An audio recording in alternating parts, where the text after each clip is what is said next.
นั่นเรื่องเด็กก็โกงจัดเรื่องนี้อาจุดที่เล็กกี่คนพูดเวคำต่างกี่เวรตีนป้าเตียยุชีของตาต่างเวลอีกป้าดิวนำกันจีแพลตฟอร์มไม่ใช่ไหมเบื่อพูดใช่ไหมจริงแล้วป้าเตียยุชีคำต่างกี่เวรเตียนพูดเตียปีเสียวันเวียนกันจี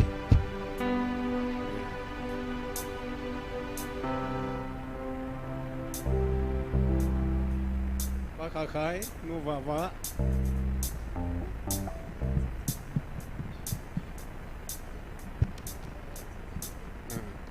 เป็นคงเนี้ยก็บอกจะดันตั้งแต่มีห้องที่เด็ก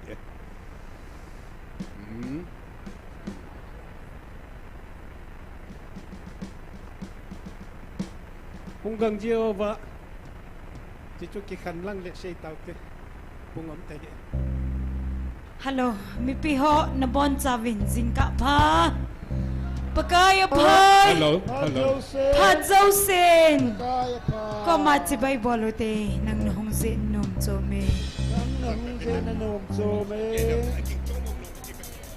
ประเทศวัดใจลาสคอมเกตเอาเตโซจัดนากงนิขัดกัลโตดิง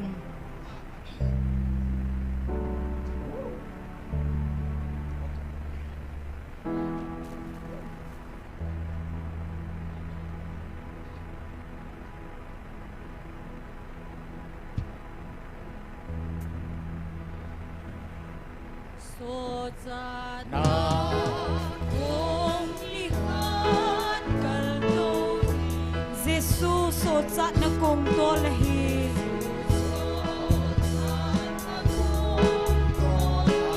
kong sungatsu nam tin kim so ding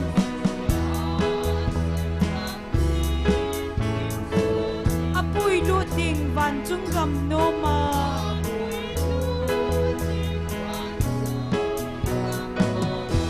sugama luting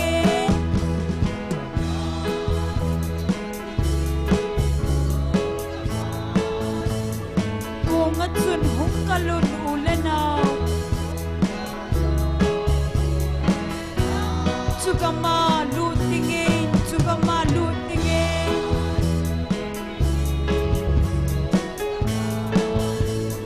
Ko matsun hong kalun ulanaw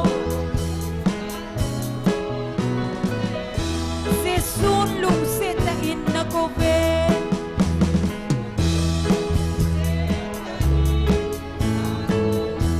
Hong kalun mi chon sete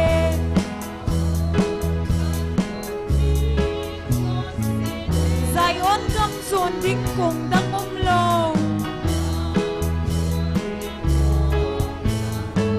Phan homin hong lunin kong sunga amen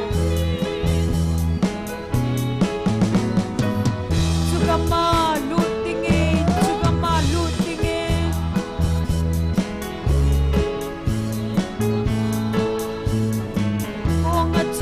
kalun ulanaw Sugama lutingin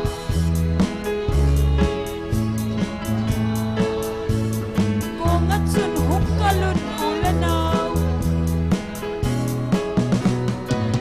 Kay na sonsa na kong chutsele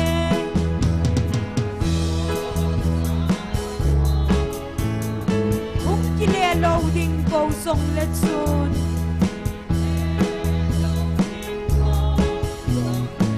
Zion gam nom em lam kai ta din Nang nakading tuy khang len gala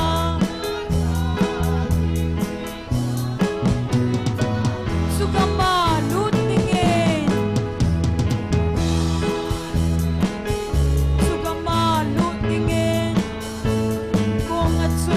kalun ulanaw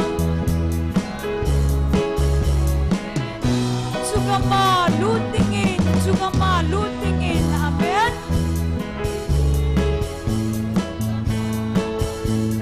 Kung at sun hong kalun ulanaw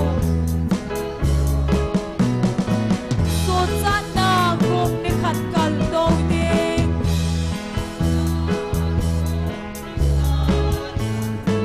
Jesus so sana kung tolay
kalun mi chon se de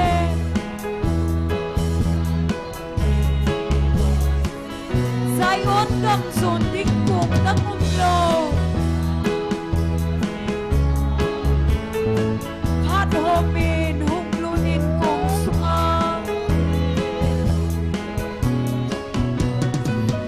Sukama lutingin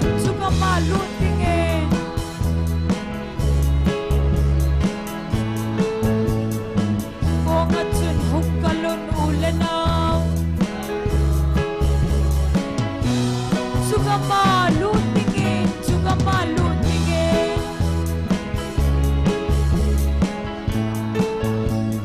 Kong at sun hung kalun ulanaw Kaina sutan na kong chusile amen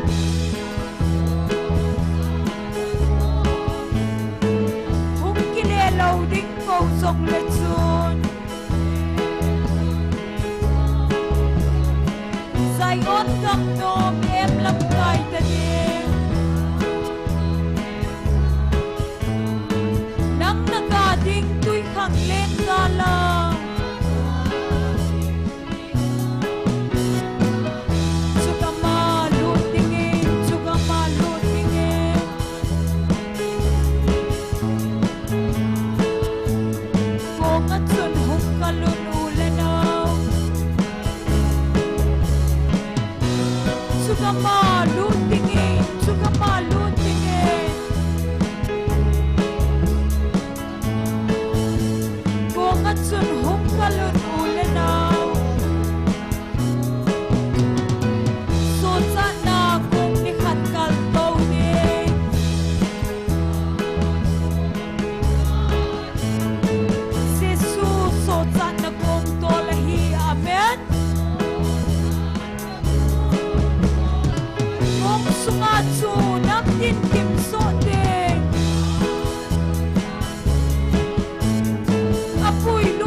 Hallelujah. Pagkay na natohi hinsuhal kinin lang.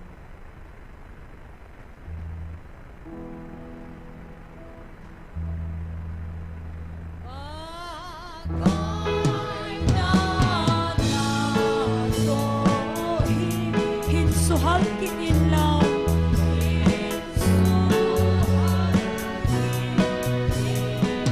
Nanatong ke tahan hinpin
suhal kitin lang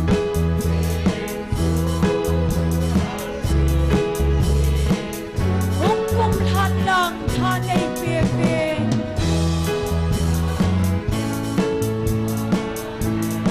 patay na hitbong lang magay hal na hinhan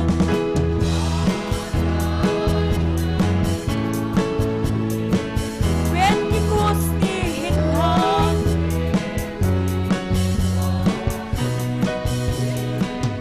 nang maminting sulaw pihen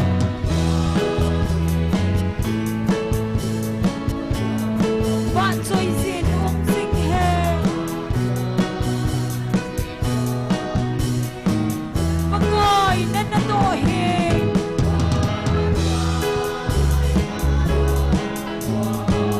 Hinsuhal kinin lang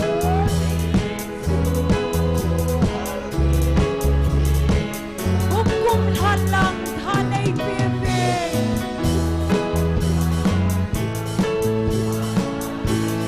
Katay na hinbunghan Magay na natongde Amen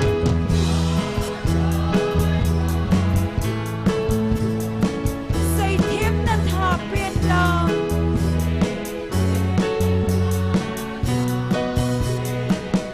Gamkin hagaw huhing nauhen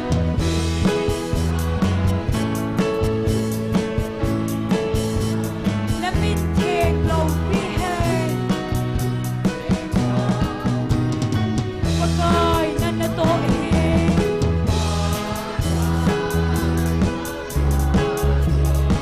Hinsuhal kinin lang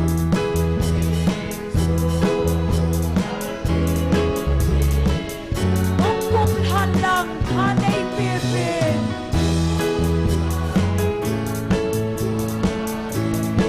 Patay na hinbunghan Magay miso silo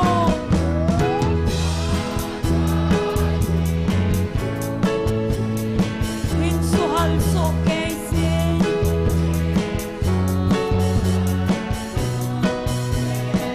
Nang mamiluksin na hewhe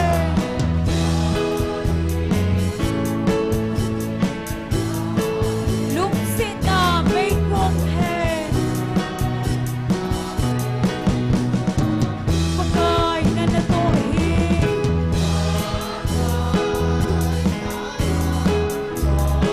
Hinsuhal kitin lang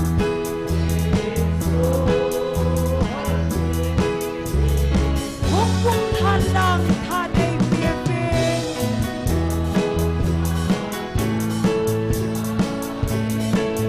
Patay na hitbunghan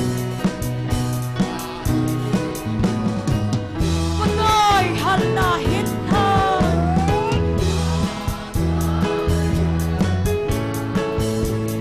Pentikos ni hinhan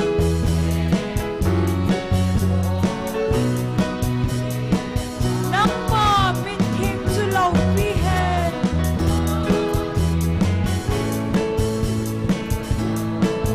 Batsoy sin singhen Magay na natohi Amen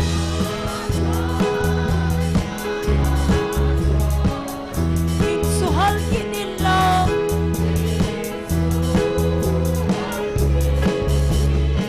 Hukum halang hanay bebe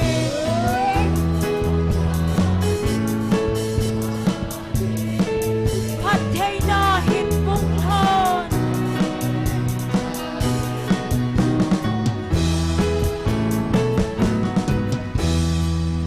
Hallelujah Kalhagaw hinadin Jesu Mipiha ibon sa vinding kong tawide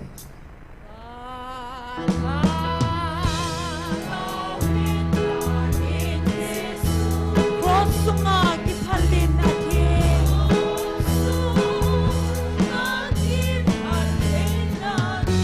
Nalatho gay dam na din Amen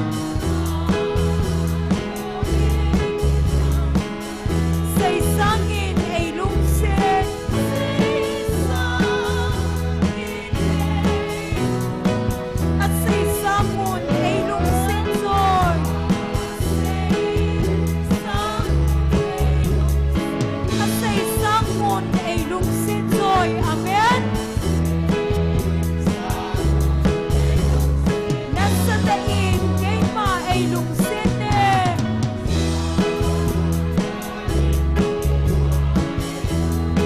Giêsu ai lung xin nè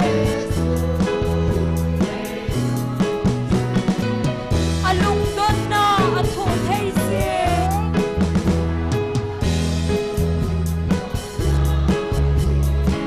kineu sa in ki pa tho e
Joseph Pakai pa.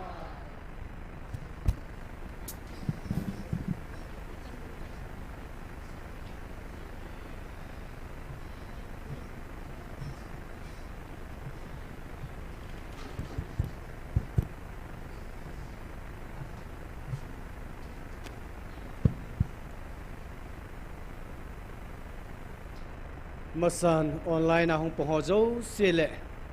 amuna hong pang nulepa ulanaw ti hozo se ibon sabi ni pagkaw Jesu Krista aminin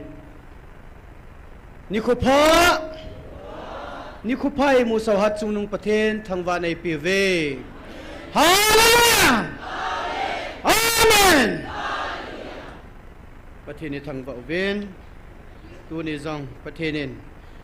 NIKHO zakol somgit lagup chan dam selinin pui hongven poi matsa tauna ahung zo lowa buina za chom tu im lo za leven pathini thangwa vene he tunai ki mancha na deu tauna item tauna ilam kai pi deu he pa jor sung hidinga hin pathin wa choila sadinga hung ki wong he akhatna nu ning nei ching hung hidinga hin ani na hi pa ngamlal athum na hi nu ning boy hung hiding hin nu ning boy hi pa jors in aman phante ti phat phal in ko diwa hiniki khet di hun tan tin tauna ai gel do na di ve hin al hatsate ni evangelist ni zong pathenin ta sal al hagawa su dim jing hona kilung khat ta le kingai lu na nei ta pathina ngan sina bunga mo pu zo hon na dingin Taona Mei pi uten gol hang nekrobat jong ama jong pathinin damna hisel na pi zinga damo ve sin za chuma kun le ta salam le lagaw lama buina ima tu lo na din pathin hinga lagaw lama pathin na han na banga dat ta pangdat jing thedin tauna na gel do te inam pi wadinga he lagaw mit hi angai jin na pathinin imema tervin ei thachim in adia vahin namit hizaluwa na ki hu do he ti he mei chang mei thal mancha tampi inei jiwa inaki hu zo he pon ton jong pathirin asei jing chu namit hi wa bo nagamu na salwa adingo namit hi wa bo gal na zo adingo namit hi wa bo kalopi na namu di wa he ti pathin hing to kha theina di ven thagaw mit hi apoi mo en tu hin idin mono ka va na hele atam zo he thagaw mit hi ilhasam le jeng veti kamu in je chun thagaw mit hi pathin he nga ni ki thumutin nampi ikilung to theina devin jong tauna neutin he chenga ti chun tauna neutin taw chaina hi evangelist pa then mangin in nei pu le ke pawmin te pathin nga tauna na nei taw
ngày luôn na dim pakai na lung sin na hojin namin ka thang wa vi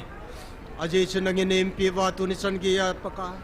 helai mo na nang manei ngan sin ho hagao mei ti dinga nang manei ko na ho pakai nang ma thu pe jui dinga nang nei gon na ho pakai tu ni chana nang manei pui na ho hi kawationg le lo pi ka savin nang ma bayin ki hon zona ka nei lo di jin tunin lagaw thing that ka ngai ve pakai nangin la cha homang chan lang ata ho zo sang nang ma ni pi vin pakai gal zon hin khun nang man ka nei wa pakai na lo pin ho ka mu che then de vin tuni programa min chung ho zo se la sa thu se ding mi pi te ho nangin pakai na lagaw thing ngin nei vil vil lang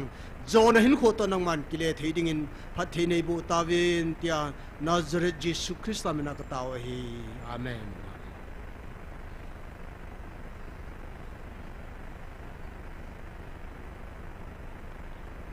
Avial velin pungkit leng nule pate ho mobile choi hoi han lang chule sum purse ki pu ho na beng ho zong nang man kitchen tu mu vin lang mobile ho jong ki tup ta ten taw na men pen hen lang ipi jong le thil koi thang de du I bol lo du he aje chu iki khop kho mo hi vanui na he nei ta ji hin na ni san e hon jong he ta vi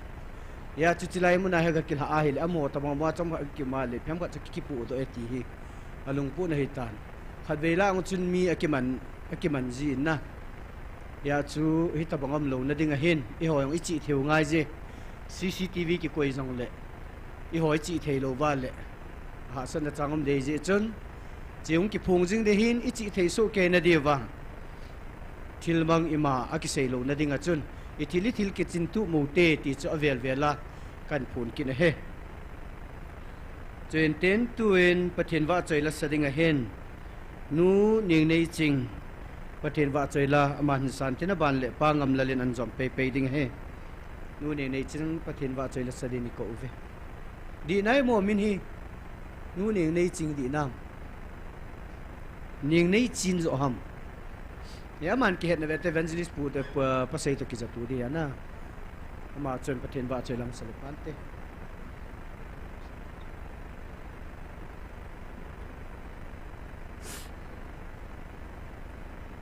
sahi pathen ba choi la sa ahung lo yong the hin na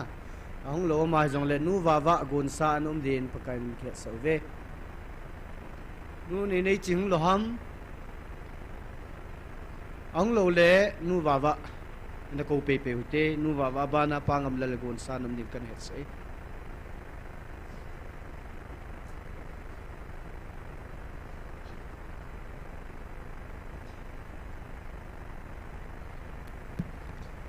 hello dam na phat pha man dam tai bil pathin ka thang wa in pathin ba choi la pathin ho in thing mun thieng pen pathin in mun thieng pen ama ho mun thieng koi mana nei kha lo ai pi uchla uzam nan in asim chu ka hin sa ding hi aban ting le tu ni chu uthang sai in hin phone hi in mi khat epsan ding omin hung ki gingo ti asu lang ze ma chu hin ko la hi ikne ki za mat lo zi wa chu na lung dong min te ka ti ak hin sai hi tha to boy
Ding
Amin thiên hạ dây chim bồ hite rồi an chim bồ tê thằng ba chim bồ tê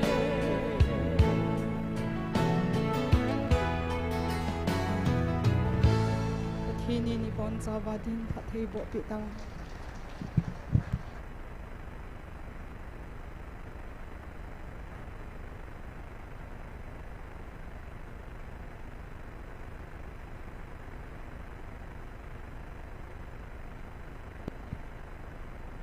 Chọn xin na kỹ cho lâu và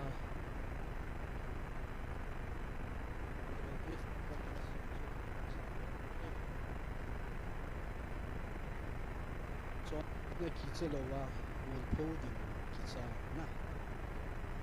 hello hello hello hello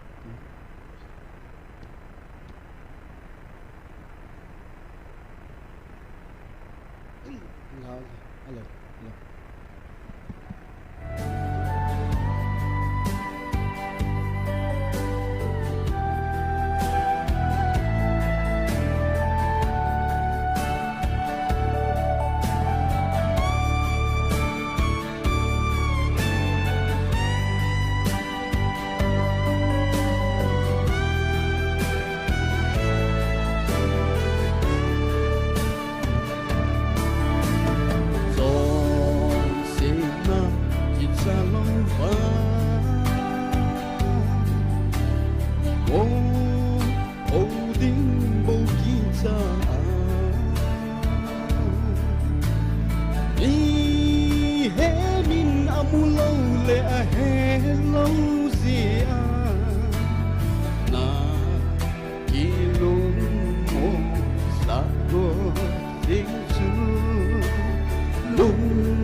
kisi ke chu mi vang pha bên ai về đi đi long cung ma ngày đâm thun thế hồ chu ngày đâm na u linh sẽ rằng đi ai ba cái lung là mày sẽ linh cái zin tu đi na công về tim mà nó giọt sẽ na ho không đi lòng cái nó không thể hình hung lối xin bên ông anh hít cùng đi đến chú lên in bố na tông tha đình ôi mà gian thu dấu màu đình đi ở cái lúc mà chưa đến thăm bạn thôi.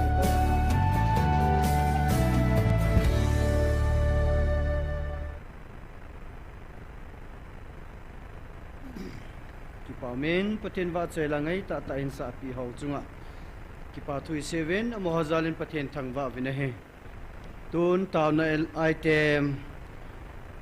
tauna elam kai pi dingo pa George phat in a pi diwa hitan. Nu ning boy hi aman phan te ti phat pha le. Ain ko dinga in ki khet diu hitan tin ama iliam now ve sa nen khot be ha ben na bank in hute. Pa George phat na pi taw te.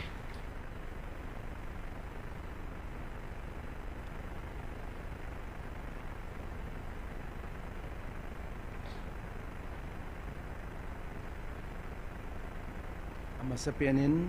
hun hoi hun pa hung pia mang pa Jesu minin na bo nun za na salam ka hing pia hi ki pa hoi ma tu ni hi ka hung ding ding zong hi ni dang to bang hin ka ti kwat na ka ne ya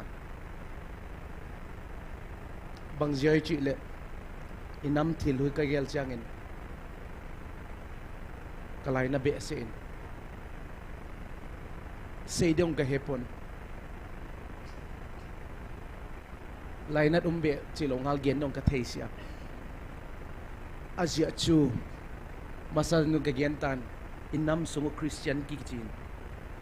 nam dang te dong ki teng khom jong le atam zo khu Christian ki hi pathian di ta ho te ki hi ya milim be te sanga ki kho zo hi tu ni honin inam din hunun nute ni kho imangovin nute ha pai ni pata uvin azing ni changa nute bang ma koi lo jong tampi ku ba ani changa hidan dana mi me dinga lo pi ta bol ken wang ka seye ni se le nute ni kho ka mang hi hallelujah nute ni kho di ta chu ni china na nu le na pa thuna manga amma kipa na umdigo dute ni khodi ta utama bangin pathian zong na bia pathian na padi ta hile atle ilam na bolding hi ni tenga hawin se a mi te mudinga mi te muding se bol kitamave huzia inamu pathianin kaki dayang chi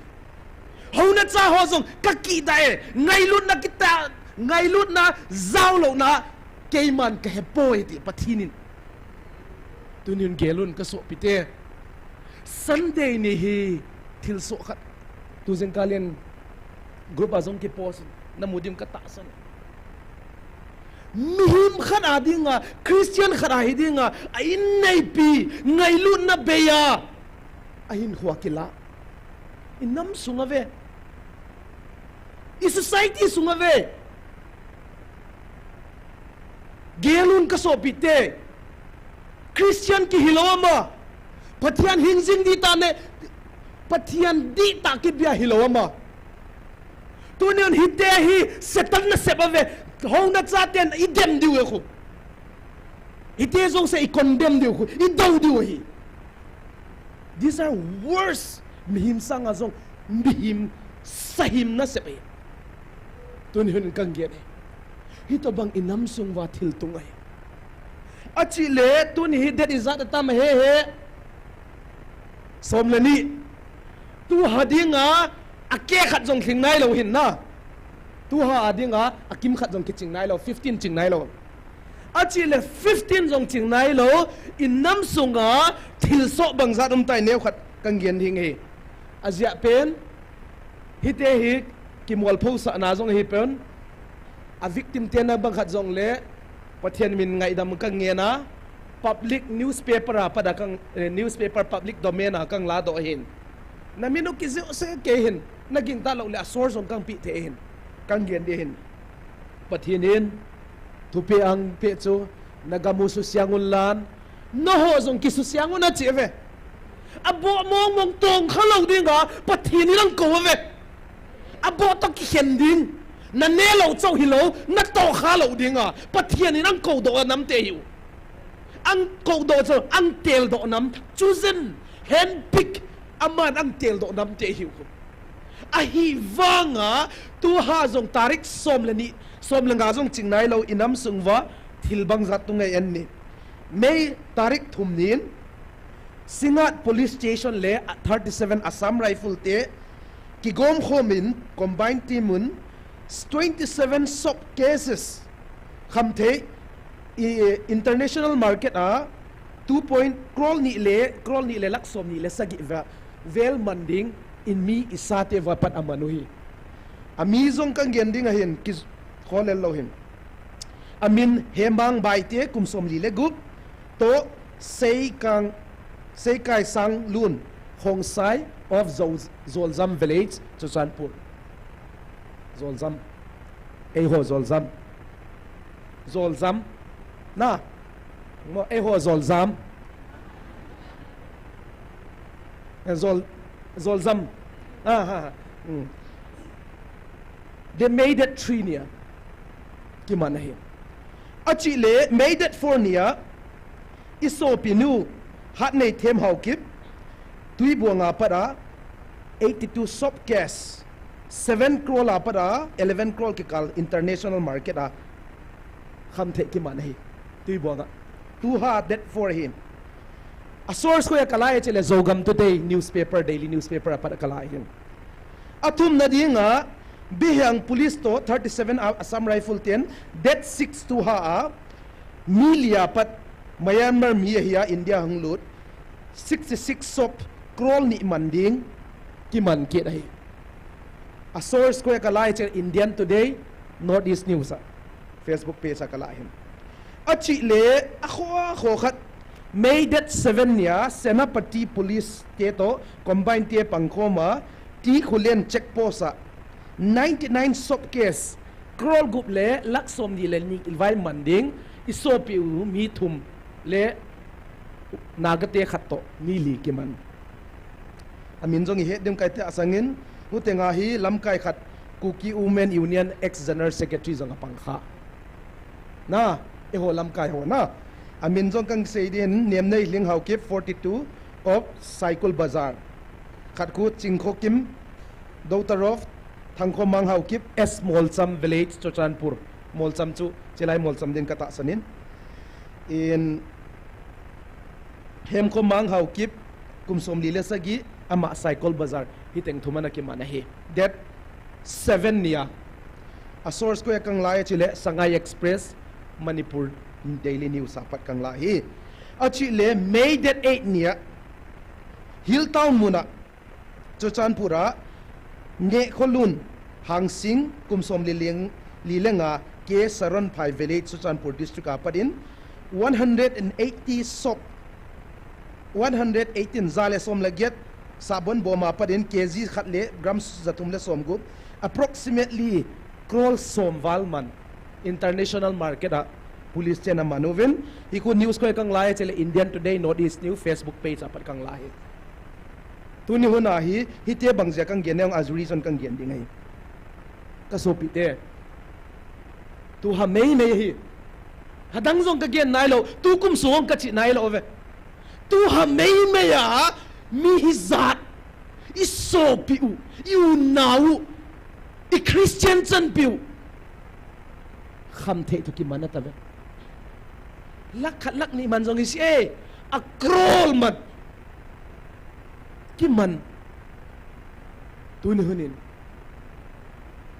ho na cha tat bat hatwa ma pat hipu hinu khai pa khap the man jain ho bung apat de pai lai tai ki chi zong khalo ai wanga GMFDI ya hagau mei chi te pen pai hiaum the naum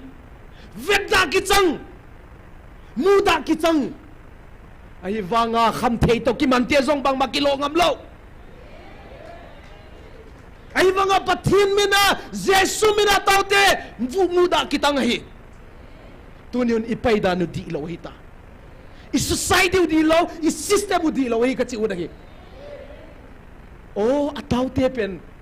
ke ma mi hinglung gela ka gel changin o dang na tau hin o ki pa hoem ne ni sia na tau zo pathina na ha de ven machal jing ven chia hung ki pa tha di sa mala sala yu nau te so pi dang i kol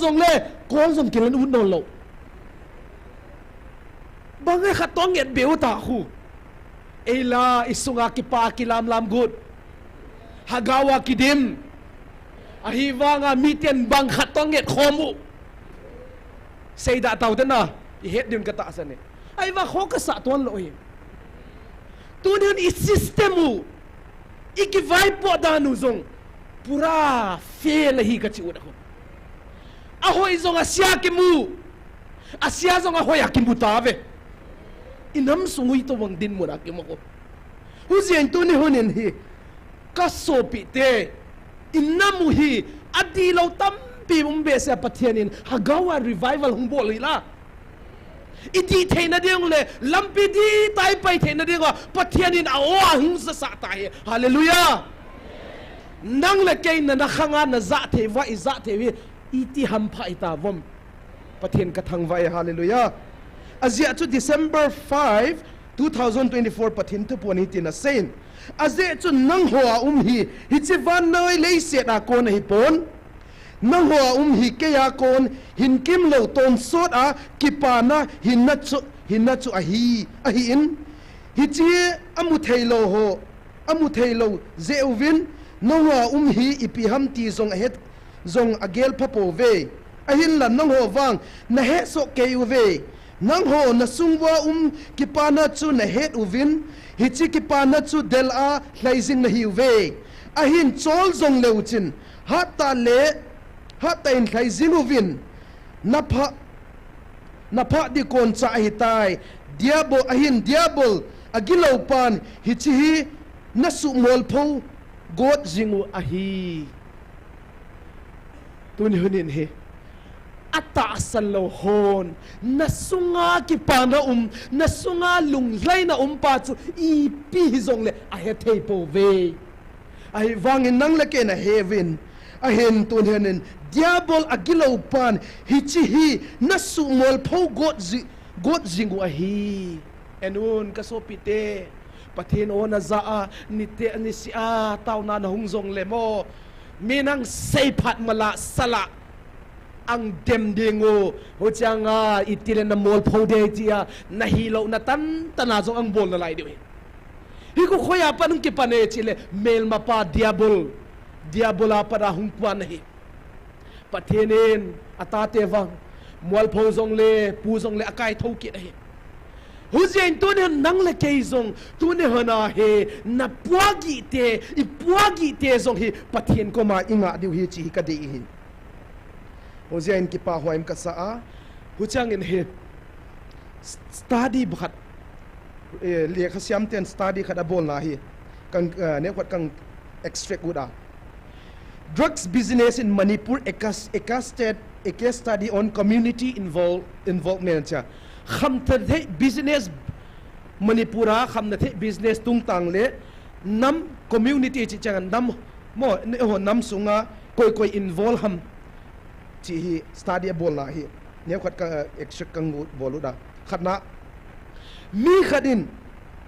drugs อัง addict จังอ่ะฮีอดีตมุนฮีอะโคละอะโคเป็นให้ตายใช่ไหมคำนัดที่เอาจังอิน worst situation นะใช่ไหมอัสตาดีนะบ่คำนัดที่เอาโง่จังอ่ะอดีตมุนเป็นที่อัตโตพอ a worst situation นะเอามาให้ตายใช่ไหมonce ไอ้ดิกุเล่ขัดเวไอ้ดิกุเล่อามาอดีงะจะเล่นนะฮีอาหาสายตาใช่ไหมอาหาสาอันนวมฮิโนโลอีเฮเชียดูจงกระตักสังอินหูเจียงอินฮียังเกินนะ drug lord เอฮามาบังจิเกนนี่เลยคำนัดเทยมหาจนนะคำนัดเทยมหาจน drug lord kingpins who profit from the drug trade are the worst people มิฮิมลาจงมิฮิมาดิงาฮีit is the worst to บังจิเกนอาศิเป็น yes อาหอยบ่เป็นมิฮิมลาจงมิฮิมลาเทโลนะมิฮิมาฮิวเวติจูคำนัดที่บางทีจิเล่อโมอินฮี they are psychopath อิจิจังมีหิมขัดหินโคละเทละงำน่าลุงพุทธเนี่ยเขา psychopath กิจอีหอบดิงอัตตันังนะถ้าดูป่าวอัตตันังอดีดิกชันนารีกังลาโดเฮอัตตันังนะ psychopath กิจสับหามาโมมีหิมขัดหินโคละจงเหลงซิจงเล่โฮสโลอาเซียเป็นเกณฑ์กหัมพัดโปเล่เกณฑ์สุ่มเล็บไปก็มูโปเล่โฮสัตนาบีก็ไซโคเปตกิจีอาเซียเป็นอโมวัน no humanity ไงลุดนะมองอันนี้โปเวจิก็เตจิเลคำนัดที่อาเกเวเตอาจิเลเกลุนจิเบอัสตาดีนะว่า imagine เกลุนมีคำนัดที่นั่งอินทิลขัดนะจัวมีอัศางนะท่าทีเล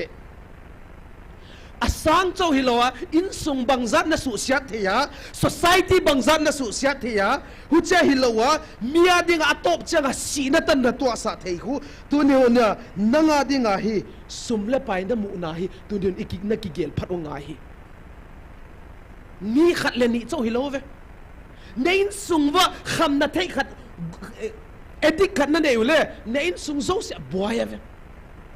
อาจีเล่เวงซุงะตั้มจงจิสิงเงคำนัดให้ในมีทุ่มไม่ยุ่งจงเลยน่าเวียงสุงว่าปีสุมเราเวน่าฟัดตัวดูมังน่าฟัวดูมังอัตโตโคน่าเก่งกูจงอันดับเป็นจงกิกุมังน่าไลเวตาเบะก็เสะวัวอันน่าวัวบุก็อินาบังอเบลน่าสนจงกิกุมังเวเขาเวียงบังเจ้าจิเลตัวนี้หัวหน้าปีสุมเราเฮต้าอุจจาตัวนี้หัวหน้าฮีกังเกียนวุฒิบังเจชิเลตัวนี้นี่ community involvement นะเกียนคิดหนาวฮีกังดีก็สาน้ำโจเสียอิน้ำมูอิเตียนปีโฮมูอิน้ำโจเสียฮี directly or indirectly กิ involve เลย effect เงินตั้งฮิวใช่ไหมอากิ involve อิน้ำโจเสีย whether อา involve เลยอาฮิเราเลย affected อะปังน่า involve ข้าเราเลยจงคำนัดที่อะปะระนั่นน้ำมูสุขภาพตัวนี้เกียนเลยโจสุงะเจเลยจำโจสุงะคำนัดเทบอลโลอมเล่ for example ละอาจัวน่าจัวน้ำสุงะอาจัวโลเล่คำนัดเทบอลม directly or indirectly อินน้ำสุงสุขเวทตาคำนัดเท in society หุจยาตัวนี้หัวหน้าฮีกังเกนุจะบังเอชิเลอินน้ำสุงอิ society สุงฮิตบังอาคิตาจงคิขังโลเทไหนโลข้าเราหุ่นมองไอ้ตายก็สวปิเตอีข้าเราเจ้าฮิโลวะมีขัดหินนั่นดิมีขัดสีนั่นดิงอ่ะกิเวเจ้าฮิโลวะ government นินจงอาคามนั่นไรประเทศนินจงอาเดโลนั่นไรตัวเดียวน่ะนั่งกิเปนั่นไรตัวนี้น่ะบังลุงเกลเลยนะเฮียนั่นกิเกลพัดงไงสุมเล็บไปได้จัดนะสุมเล็บไปนั่นได้จ้ะตัวนี้ตั้งน่ะฮิตันเจอิสไซติวประเทศจงลุงเคลโลโจตัวนินเกลพันในเวกสอบเด้ผู้เสียอิน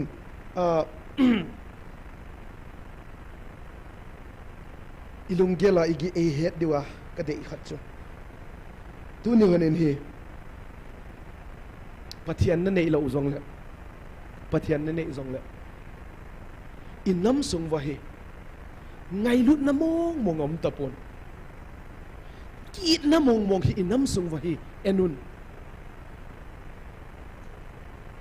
ke gen di zong kilom sin ha saung ka sign ka bol the sun chu pathian anga ka tau hin mit tilinga hel tam pi zong au min hin la pathian na hes okay nai khale ke pa hoi men tu na bible sang mun khat kang sim dinga amos bunga chang som apat som langatan amos bunga chang som apat som langatan sim ning imule chang som na amawin kul kot pia thu hil mi te amuda avwa di ta thu gen mi te akida u hi 11 na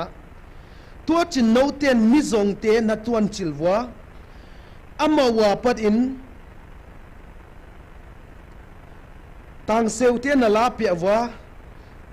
swang kheng tho in na lam nan leu chun jong asunga na teng si ding u hi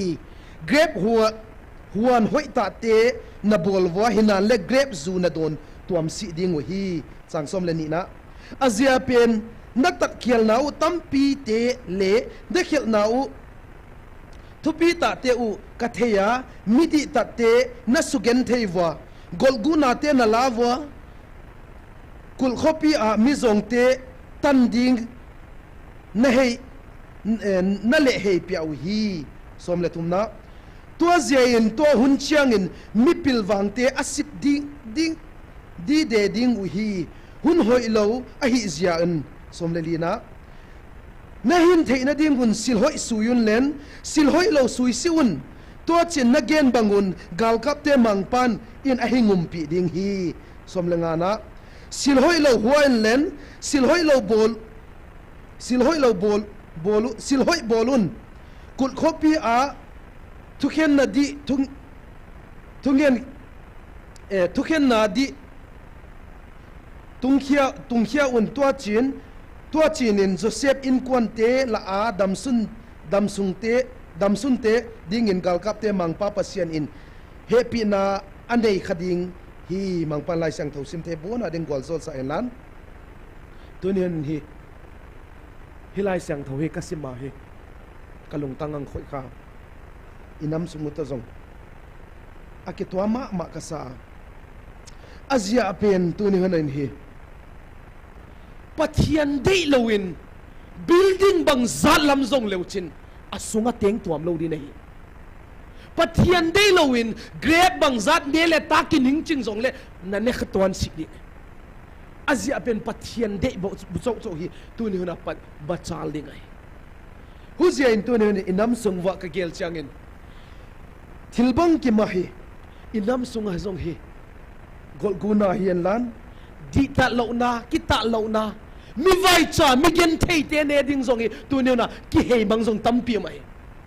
IDP lo zong IDP ki ko ya sum le pai mu zong inam sunga mai galzam lo wa galzam hi na sum mu lo zong bol lo ke ya lo bol mi te sum zong ki muwa ki dela hin hua ki mang zong tamave kisan zo farmer zong ki lo kisana farmer hi na subsidy sum ki mu achile job card zong nang government sep na ne ya unemployment te sep na nei lo te dinga tu ne na government scheme here nang sep na nei zong le job card na nei zong mai ko inam sunga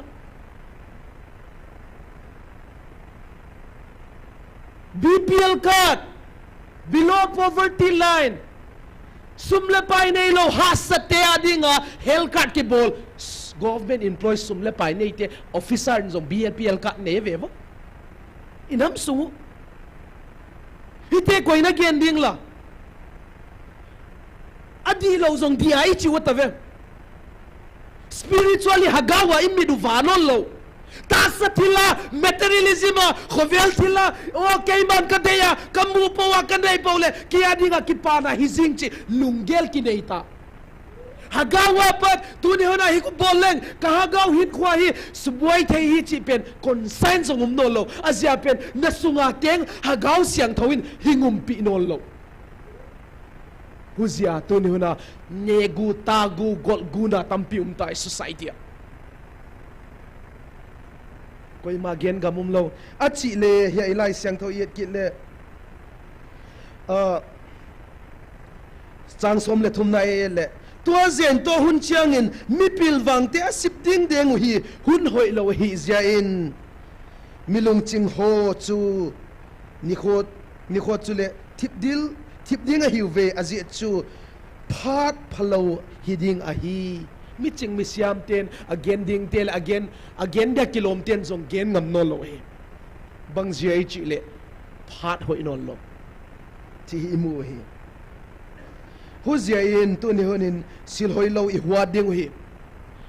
pathian oza ta santen sil phalo sil hoi lo I hua wa ngai hi azia su nasunga hagawa le mo tu ni hona hi til hoi lo til phalo ka he da hi le ke ya para hagawa ka sunga teng ina phalo ma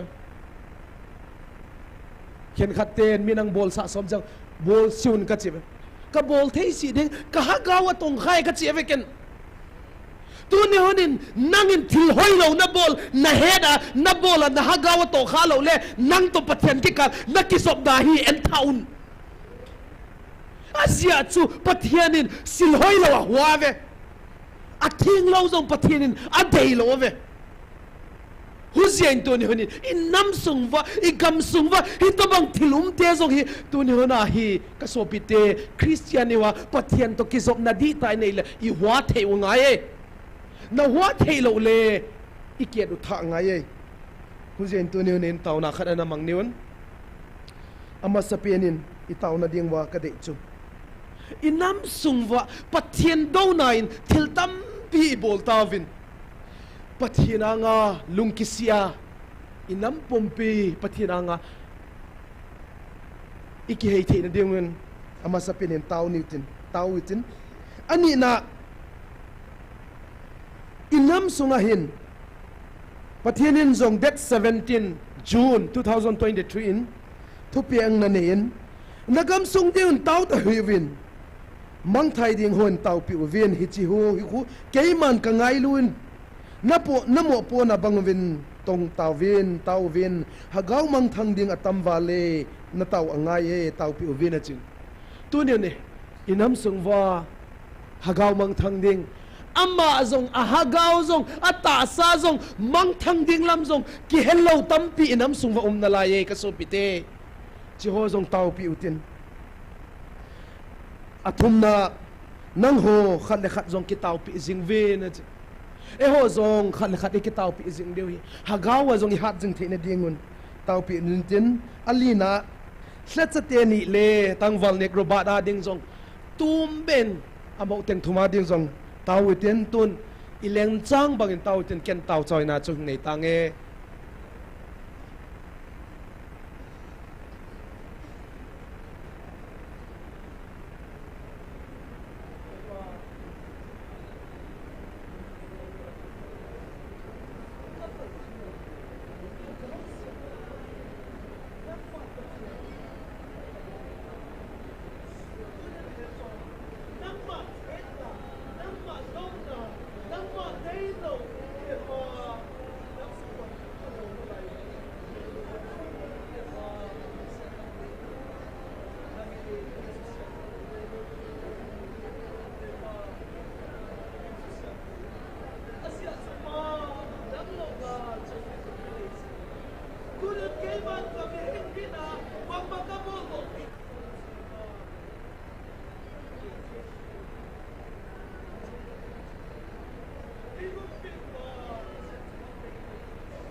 nung se tumang pa tu ni hanin na keng bula ka hing thume pa ka thum na zo seo pa nangin gim nam tu hing sang sa ka gamu ka nama dinga hagaw le ta sa le hagawa machal na ung de hi te ne dingin nangin hingum pia hing pan pia hingwal zol ding ka hing thume pa tunin na tate thum na zo sia nangin hingai khiat sa nangin hingwal zol hing pan pi tan chin hiteng teng asisan man tamang lei kamang pa Jesu Christ min chang tan kom kengen i tun nu neng boy patien minin ama la sa dingin ko vaile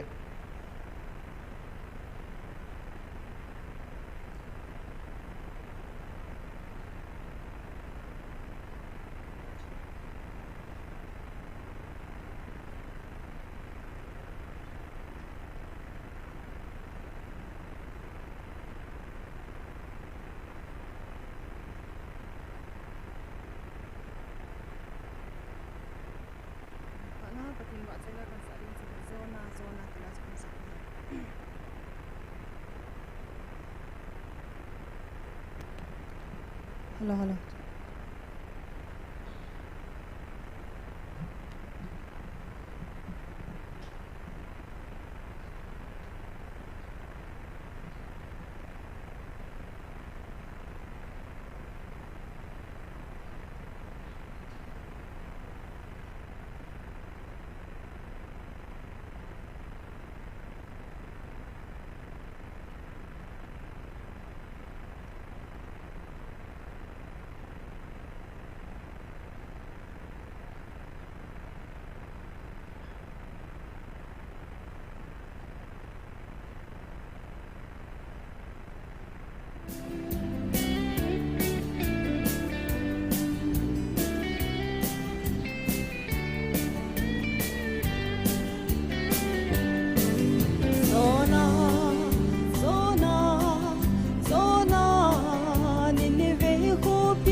Aku pidem na tu kalhang samta Inna pagkaya kunin zamin Darsis damzo tu azon ka Tuy khang lin laya Ipizo sisu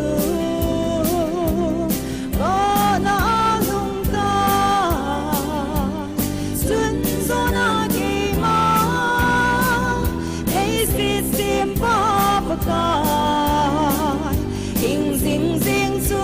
ka hi ati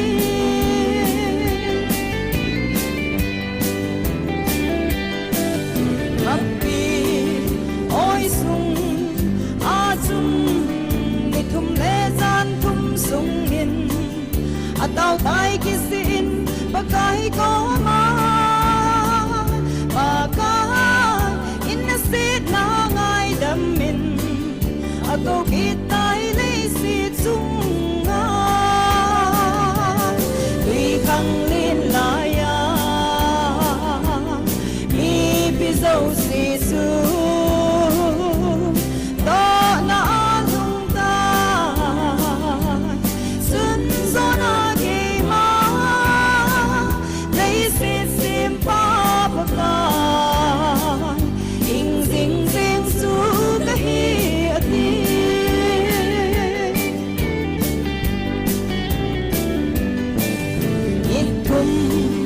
Nampi Adia Asam tai thiêu hung lung ding Nhìn nê về lên lal mi pi dấu xin Khao đêm bốn cái sil in na ta vun Bagay hin na lung a hay tai Tuy khang lin laya Mi pi dấu sisu Có na alung tay Sun zo na gay ma Lấy xịt xiêm pa bagay Hing zing zing su ka hi ati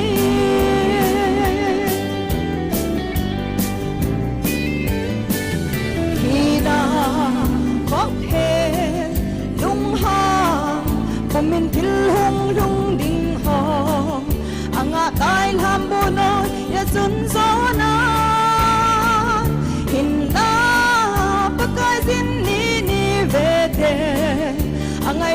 dan chu a hil ta tui khang lên lai ya i pi zo se chu to na lung ta sun zo na ge ma nei se sim pa ba ka king sing sing su ka hi ati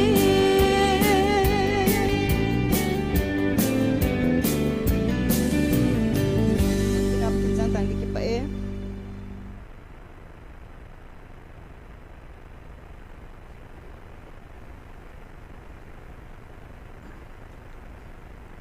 Pamin mabana pa ito niyon.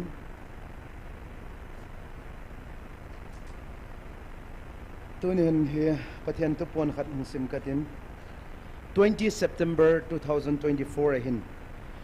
Tunin zong nang hola a nang ho ki ka ngai lu na zala na thilbol hole kana to ho chu keiman ka he pi ding. Ngai lu na panglo wa na ki tong wang chu na mel ma pau diabol lunglam zo ahi ze in ama dinga mun na pe zo ahi hize chun ngai lut na panglo wa na tong ho zo se chu keiman ka het pi lo ding na hiwe pathian thang vai no men tunen ngai lut na panglo wa na si sep zo se pathianin ka het pi lo di ti ai wa ngai lut na di ta na isep zo se wi pathianin keiman ka het pi de chu tunen ngai lut na pathianin tunen na hagawa hung vel zong hi ngai lut na zala hin ngai lut na zala aleng topha atron na aleng bangchi atron bangchi gen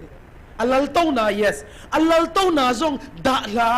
leya nyam pena pathianin ngai lut na zala ata teng ve avan til ho zong ilo ke ya nang le ke ya dinga ang piat ngam chichu ipizia ham ngai lut na zalin tune hanen he pathianin o kavantil cherup kahing veng saechin o tunin ngai lut na zalahin ta san chante ngai lut na zala idon hi tunin ni hagawa hi atam mong te phathe na idong hi achi le ken kang question ut khat chu online na ngai te hen lan ata san lo ho hi zong le kang question kha ut sa chu what is demonic hagaw gilaw na se bange chi hi tunin kang question do da demonic sen hagaw gilaw ten banga bol we chile atang pia hi mi subwai sa thelo to sa thelo amona de da ki molo atop changa hin kho wala hi achi le tunu na hi e ho hi sia ho tiang chuin weird ang chu hi le ka gen hut chu tunu na hi si ho di ta hi koi te chi le Jesus Christ hundam pa pom lo te si ho di ta pathian tel lawa na sem zo sia zong si ho di ta idol worship ahi thil pha bol apolama hoina di chau chau gela na seba mimun mudinga ahoi chau chau en tepen si ho di ta ni hu idol worship the hu tuni honin nang le kaya krista ki zom na di ta ne ya pathian de banga hin kho mang tepen si ho ki chingai lo hi ngai lut na ki sem pathian de banga hin kho mang tepen pathian ho di ta ka hiu ve hallelujah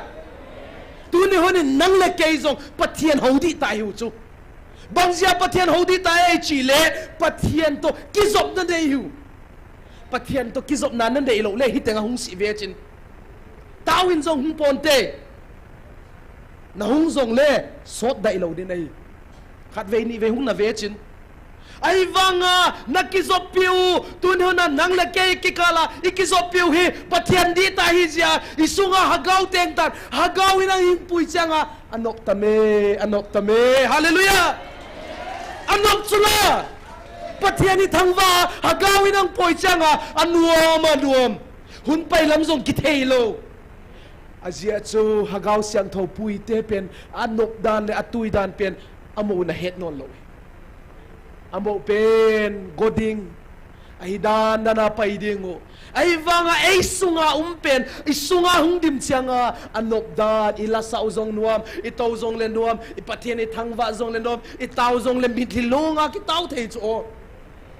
tunen hi ko koya panung ti panchile pathian le nang le pathian ki kala na ki zop na pen adi zia hi ka chiu ni hallelujah huzia in tuniwen hi ka ge nu chu bange chile judas krod aparin neu khat bange lesion khat en new gen zol new judas chu sei zui te la sob le ni te la khat hin I het so de hin achi na judas in he apara election isil the chu bange chile pathian thuta truth na tuta nazau aiva nazuilo aman zonga zahi aiva nga azuilo he bangje chile ama a tikhel lamdang naum lo changes lo ama pen hagau siang to a holy a siang tho tom khom na ven aiva ama changes lo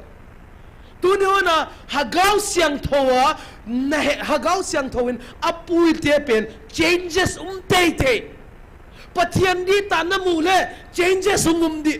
nanga ki heng lam dang na changes lo le hagau siang tho nang pui lo hi chi na ki het ding ka ta sanin hu chianga hi disciples nungzu hile chunzong nanga ki surrender la pakai nanga ka hichia ki pia hiet na lo hima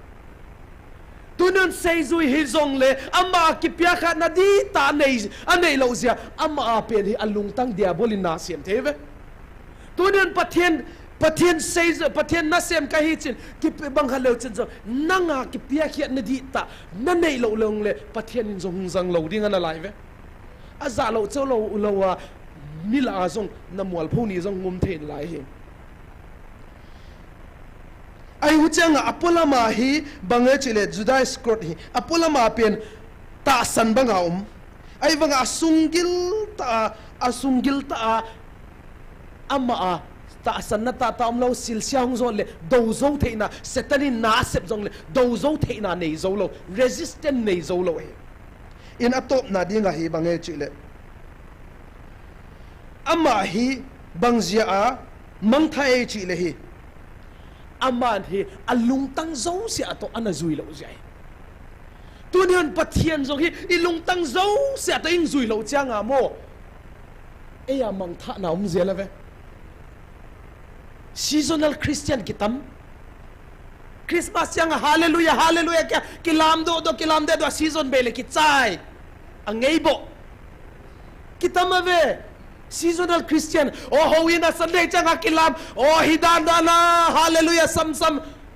thotani cha be ina in koten athua zo lo mi tampi kim beina la hallelujah to banga lamu in sunga la thua zo lo mi tampi kim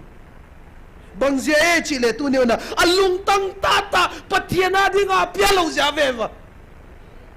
lung tang zo sia pia ngai hi pathian biat pen na hin na pakai jesu chu na hin na zo sia na hat na zo sia na biat de chevele I hin na zo sia I hat na zo sia I pil na zo sia pathian ni bia lo le a siang tho pathian kim bu thei lo hi so pite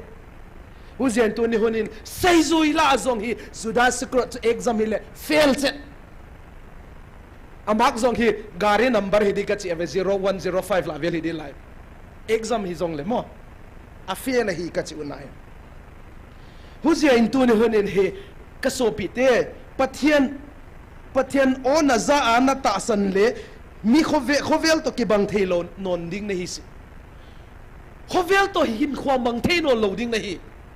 bang chi mang thei no lo de chi chiang ai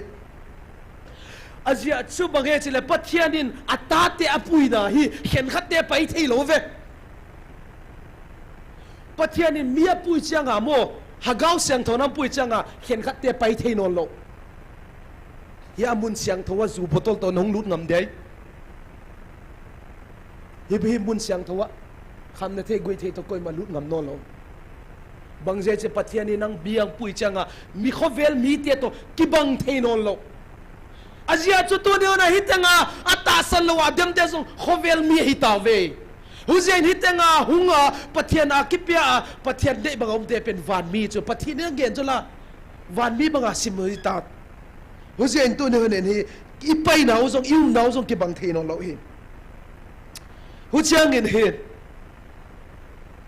tu ni hona hi pathianin Abraham song akau do namuna hi namuna hi pathianin plana nei lo hi na para pot do dinga pathiana ko hi Genesis bungsom le ni chang khara imu dim kata imu hi azia chu pathianin namuna para atel do hi separate from the world khovel to ki khendinga pathianin akau hi dei huzian tu ni hunin nang le keizong khovel to ki khendinga pathianin awang zama sat save Aiwanga khovel na ngai chat na laya nami hinglung kela sanga pathian thu sanga khovel thil tele sumle pai sana dang kale haunale thupina na tel zole pathian to naki nunga chat ding naki melma chat ding asyangum na bom thailo huzia tu ni hona hi hitobang hiuve chi hi kangenu devan ni thil tam gen da nin huzain pathianin hi atate hi ama dei banga chon dingin pathinang dehin ama lungdei banga hin khomang dingin pathinang dehin nang le keizong pathianin purpose ne ang siam hin huzain tunin pathian dei banga hin khomang theiding le pathian dei banga kalsuan theidingin nang le kei pathianin hin gwal zol ta he no tun jesu menini bon in ding new jesu menini bon in ding new koi imut swazong yung movin jesu menin ding niwen satan na sep zong hin iko inew khat exercise ball zep niwen mo kisu hal de niwen atay na dilam zong hitahin exercise de khat ball niwen ang awud zong kitomun lan nom zong kitom te he ihal te ilip te na dingon na kipaumin jesu min tau te kipaumin to na abana tuang bangkat nin acay na lam di tahin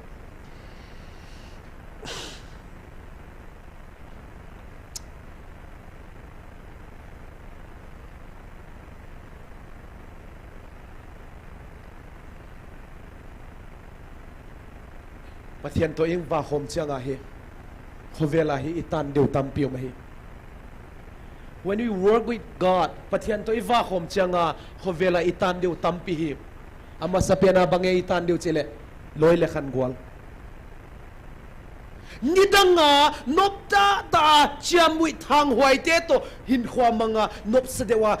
pathian de lowa yum te hi hutiang ing lon le khan dol tang pathian nang hian hi ani na hi itan deu bangum na lai chile in sung te family tong ki hian physical separation hi lo hi kang gen spiritual separation hi ka gen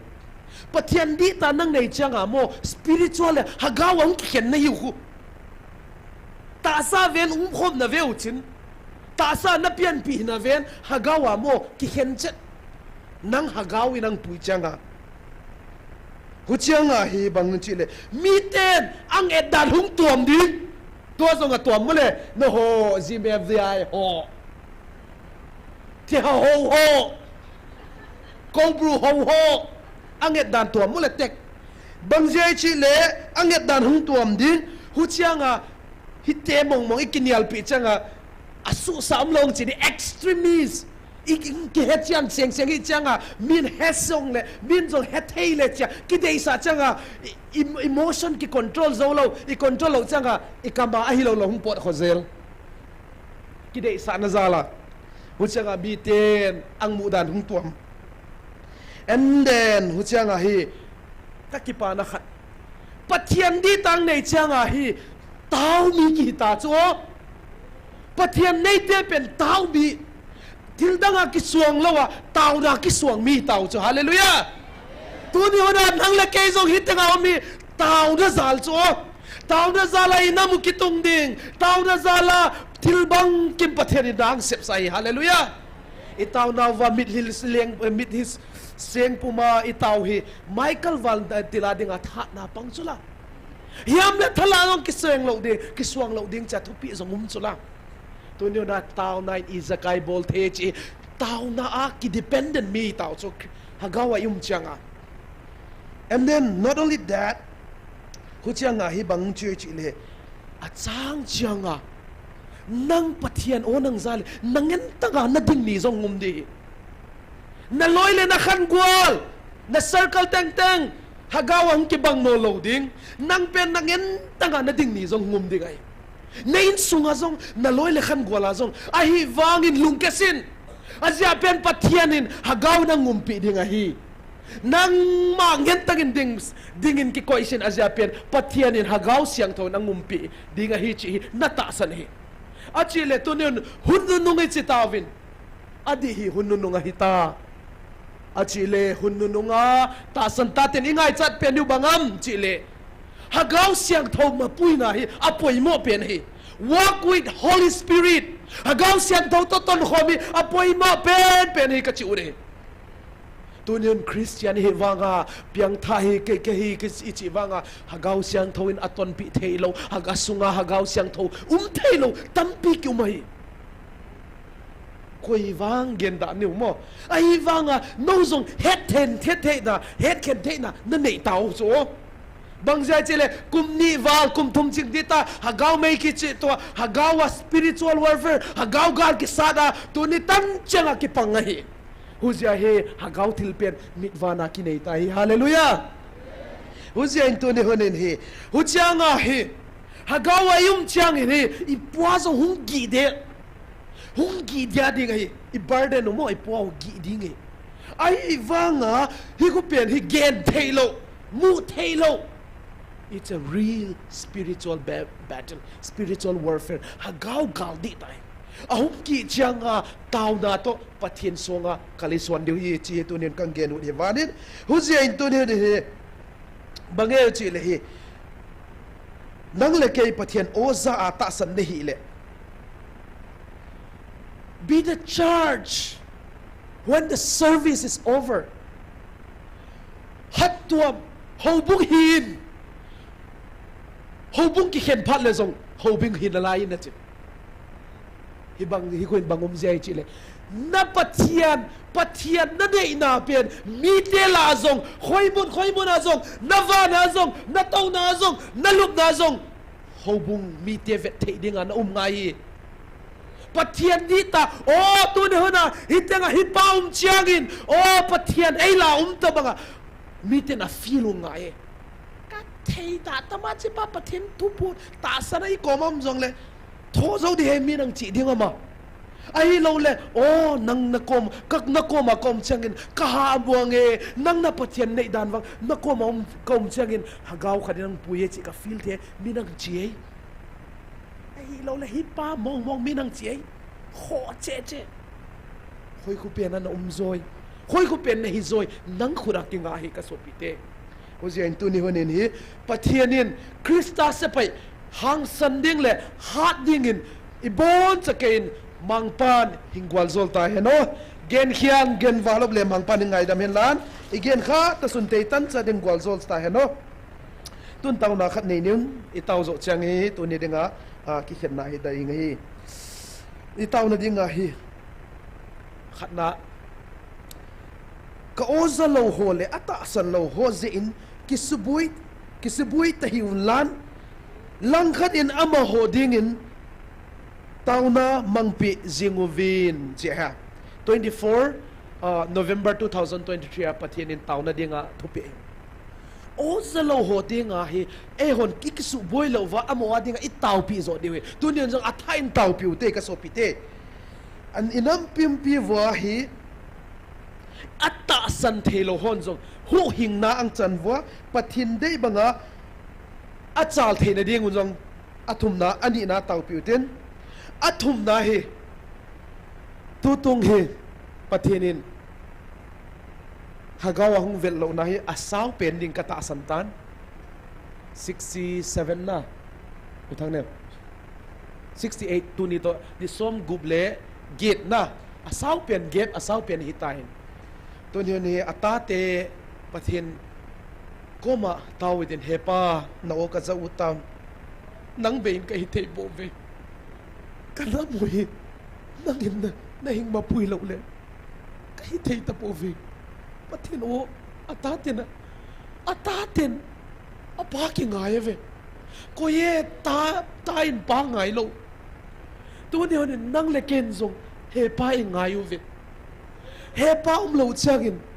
โอ้ยซาเราจะหาสายสาวินตัวเนี่ยเฮปาลุงเสตินนั่นลุงหิเลฮักาวในเวลินลันนั่งอินนักกิเต็บนาฮีเกยมันนั่นน้ำมุกตุงดิ่งมาสังเสียก็เวลนาส่งตั้งเราดินจะกิเต็มปาปะเทียนนั่งนาฮินจินปะเทียนบิวบุญอุตินอีบอนสเกนตัวนี้เนี่ยปะเทียนโอเอซากิเทนดิ่งเงินจังเตาอุตินตัวนี้อิเลมจังบังเงินเตาอุตินเกยมันเตาใจในเต็นตังเอ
lung sa tumang pa nakiang bula kahing tumhi pa natatin tunihonin nakiang bula kahing tumve pa kagamsung kanamsung va nao za telawa tasan laute ading sung kahing tumpi me pa nangin nao hingsa sa kanampum pinang taasan ng taasan va nang maday mga kalkang suan siyang kanamuhi pa mga paadihitahin hepa nangin hingvay hok tan sin nakiang bula kahing tume pa kau man na tatin bolte isang bang makanay si hipa nanga kahing tunhipa naging hingvay hok tan natate tunin nao ka sa utame pa nalungahile hagawan ng mana nao hingvel kidingin zog nakiang bula kahing tume pa nao kazat siyang mun oh hagawa zog kipana lungmon na kadewin nangin hepa lungsya tamen kangit na tiyaw gimnam tuya hingsang sa ding nakiang bula kahing tume pa tunhong kikending kahitawin oh inla mapay ding gari tehlan kaya nga pay ding zong kaumuvin damta ilumwa ilumte himpuy tung ding zong nakiang bula kahing tume pa zing ni khotang zong le hitenga hingpuy khom kit a namay chamte hagaw may te kang chikit masang siya nangin hingvenga hingumpi tanchin gen hial gen val ngai da magen khat sudeng wal zol tanchin Nazareth Jesus Christ min nakiang bula kahing tume amen kipame damsel selute